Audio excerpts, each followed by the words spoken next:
Welcome back, everyone. My name is Ambrose, and in this lesson, we're going to talk about how to work with an ensemble to achieve the desired performance and how to get the most out of your players. Let me provide a little background. In 2023, I composed a motet for SATB, soprano, alto, tenor, bass, in the style of Tomás Luis de Victoria and other composers of the High Renaissance. This was part of my senior capstone project for my Bachelor of Music, concentration in composition, which I earned from Western Oregon University in the spring of 2023. On short notice, I received word that if I arranged the work Flos Florum for string quartet, I could have a read-through and a performance on Spectrum, the annual student composition recital at Western Oregon University. This is what you'll be hearing today. An initial read-through by Synergy String Quartet, a dialogue between myself and the players, then a second read-through by the quartet. Hopefully, you will be able to hear the difference between the two performances. Let's jump in.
Checking the balance. Ben Croker on viola asks, "How is the balance?" I told Synergy that I could use more second violin, but this also would have been a time to address any issues with the hall itself or mic positions. Cool. Yell at him. How's the balance sound? I could use a little bit more second violin, I guess. I guess, can I give a comment, or is this all to me? Here I lay out my original intention and the background of Flos Florum. I wanted to make sure that they knew it was originally for SATB and was a model composition in the style of the High Renaissance. This leads me to my first mistake. Never once did I use the term Neo-Renaissance, which would have made the vision much clearer. We found ourselves making that connection later on. At one point, Professor Kevin Walczyk calls for the work to be performed in the style of Aaron Copland. In my own mind, I was thinking Renaissance music is some of the most exciting, highly expressive music in history, and that by stating that it was a model composition of the High Renaissance, I was not necessarily stating that the music needed to be reserved or restrained. But I also knew that most people probably would interpret the music in such a way. So there was just a little disconnect on my part. Regardless, that's what the read-through was about, getting the players to play more expressively. I don't know if it was clearly laid out, but this was a motet based on Victoria, so there's obviously text. So whenever there's an entrance of a voice dropping out and coming back in, that's in a sense a declarative statement because there's going to be some important text. So I guess what I would want to hear more of the ebbing and washing and flowing between the voices as if it's motet fading in and out. Yeah, but I love the fluidity and the ending of phrases and things like that. Good. And then maybe just more singing on the runs and whatnot. Like the soprano's not going to go above that G, so that's gotta it's gotta sing up there. I was asked about the difference between rallentando, allargando, and retards. I used them according to their definitions, but it may have been helpful to lay this out clearly in the rehearsal notes. I used rallentando when I merely wanted the BPM to slow down, allargando when I wanted both the BPM to slow down and the music to grow broad. And I used retardandos for shorter sections, less than a full measure in length. What are you imagining for the fermatas? There's a lot of ending places with the fermatas. Did we do somewhat what They were very much what I envisioned. Okay. Yeah. Slow down, a little bit of a not too dramatic. Pause or whatever it is, and then. Okay. Yeah. Sure. The tempo. There's an allargando. There's a rallentando. There's a retardando. Mm-hmm. Were you thinking a different approach for all three of those when they come up? I would honestly have to see it in the score. Okay. But it all goes back to the text. Whatever is thinking through the text. It's just a lot of stretching in whatever worked best for that phrase. Sure. Yeah. But I would guess you can pretty much approach them very much same like you're doing, because you're ending together and we just kind of blossom again. Sure. I was asked about the use of vibrato. Again, I had not put much thought into this, since there was a fairly quick turnaround in terms of completing the string arrangement.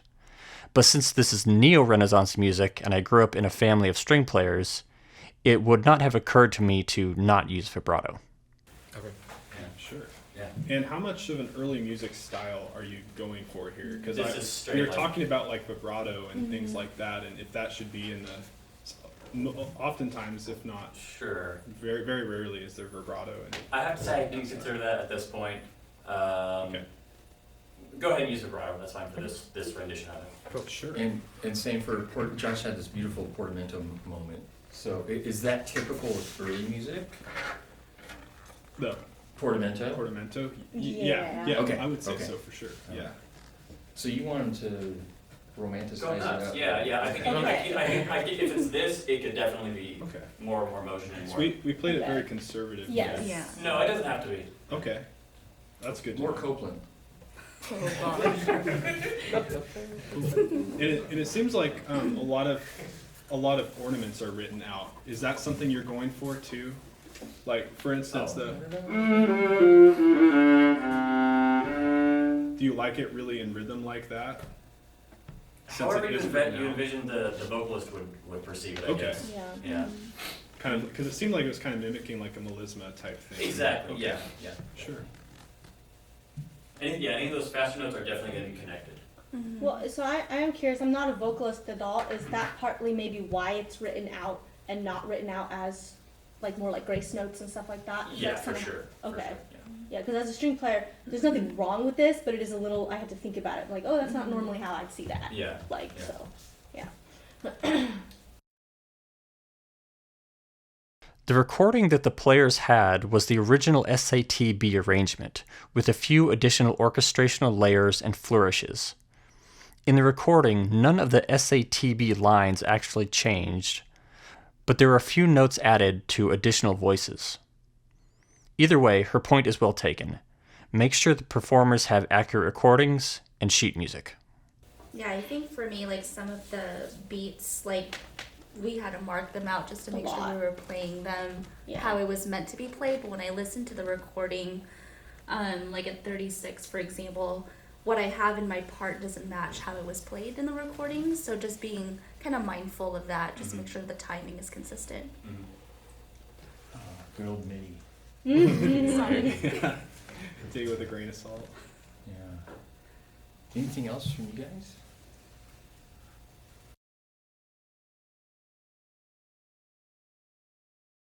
Here's my second mistake. I was in a bit of a frantic mood as my senior capstone presentation had been the day before, and I forgot to bring a printed score. I only brought extra parts for the players. Having the score in front of me may have made things easier on my part.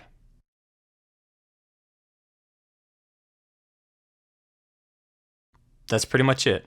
Now we're going to listen to the second run-through of Flos Florum, and you will hear a marked difference in the performance. By this point, the players were warmed up, had been working with the piece for a few days, and with my last insights were able to fully realize the piece as the composer intended.